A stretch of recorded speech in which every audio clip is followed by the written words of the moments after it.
కట్టింది కేసీఆర్ అయితే రిబ్బన్ కత్తిరించింది రేవంత్ రెడ్డి అన్నారు బీఆర్ఎస్ నేత హరీష్ రావు. శ్రీపాద ఎల్లంపల్లి మేమే కట్టామని చెబుతున్నారని, తాము మీలా చిన్నగా ఆలోచించలేదన్నారు. రాష్ట్రం కోసం, ప్రజల కోసం కేసీఆర్ ఉన్నతంగా ఆలోచించారన్నారు హరీష్ రావు. కేసీఆర్ గారి హయాం కత్తిరించేది నువ్వు అయిపోయినావు. శ్రీపాద ఎల్లంపల్లి ప్రాజెక్టు మేమే కట్టినాం, శ్రీపాదరావు పేరు పెట్టినామంటే మీలాగా మేము చిన్నగా ఆలోచించలే. పేర్లు మార్చుడు, లేకపోతే కత్తెర జేబులు పెట్టుకొని పోయి రిబ్బన్లు కత్తిరించే ఆలోచనలు కేసీఆర్ గారు ఎప్పుడు చేయలే. కేసీఆర్ గారు బ్రాడ్గా ఆలోచించిండ్రు.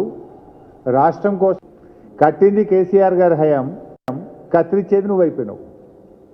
శ్రీపాద ఎల్లంపల్లి ప్రాజెక్టు మేమే కట్టినాం, శ్రీపాదరావు పేరు పెట్టినామంటే మీలాగా మేము చిన్నగా ఆలోచించలే.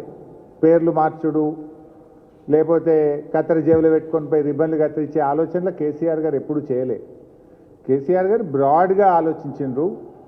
రాష్ట్రం కోసం, ప్రజల కోసం ఆలోచించిండ్రు తప్ప నీలాగా దిక్కుమాలిన దివాలాకోరు రాజకీయాలకు ఎప్పుడు.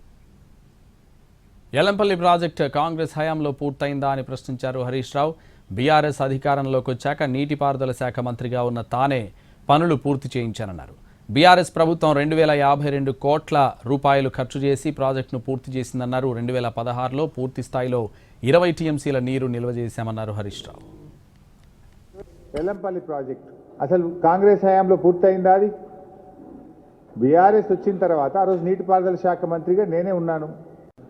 దాంట్లో హై లెవెల్ బ్రిడ్జ్ పూర్తి కాలేదు, R&R పూర్తి కాలేదు, ల్యాండ్ ఎక్విజిషన్ పూర్తి కాలేదు, గ్రామ ప్రజలను ఖాళీ చేయించలేదు.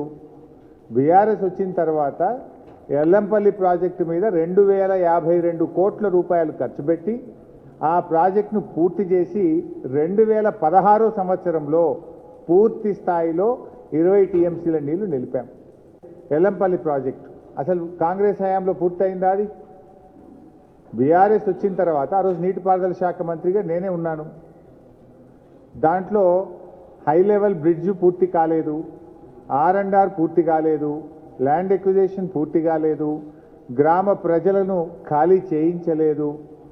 బీఆర్ఎస్ వచ్చిన తర్వాత ఎల్లంపల్లి ప్రాజెక్టు మీద 2052 కోట్ల రూపాయలు ఖర్చు పెట్టి ఆ ప్రాజెక్టును పూర్తి చేసి 2016 సంవత్సరంలో పూర్తి స్థాయిలో